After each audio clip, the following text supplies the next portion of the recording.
So Chris, good morning. Ilang kilometers away galing sa bahay mo? 20 kilometers po. Okay. So kumusta naman yung bike mo na ginagamit sa araw-araw? Yung Glorify. Araw-araw, masarap sa gamitin. Oo. Parang yung ano niya, hinahanap. May katulad siya, yung specialized.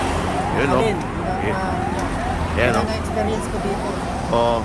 So 30 kilometers one way. Yes, sir. Pauwi 30 kilometers ulit. Yes, sir. O, gamit 60 niya. kilometer.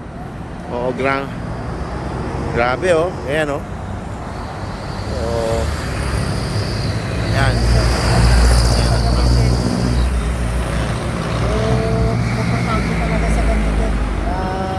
Dati kasi nakamaldeya ako. So, mas komportable ako dito sa gamit na to. Okay. Nanibago na ako sa Maldiya. Okay. So yun yung bike mo dati. So, Glorify Bikes is made in Taiwan. Ayan po mga kapadyak. Yan po package niya. Ayan. Ayan siya.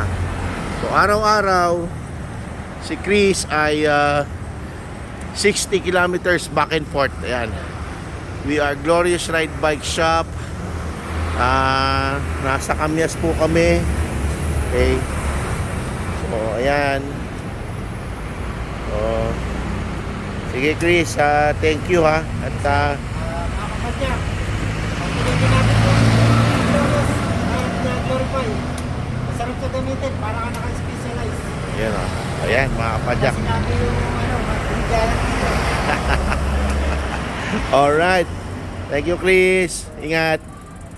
Ayan, papasok na siya sa kanyang trabaho. At ito ay ang Glorious Ride Bike Shop. Main branch. Ayan. So,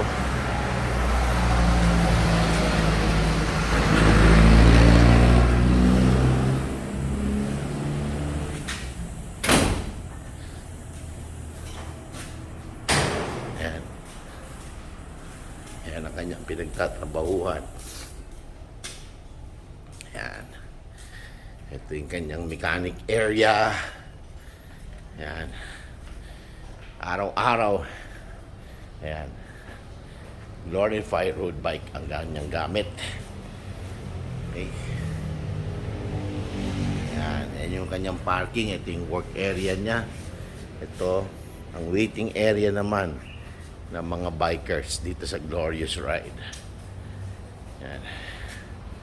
Thank you for watching. God bless.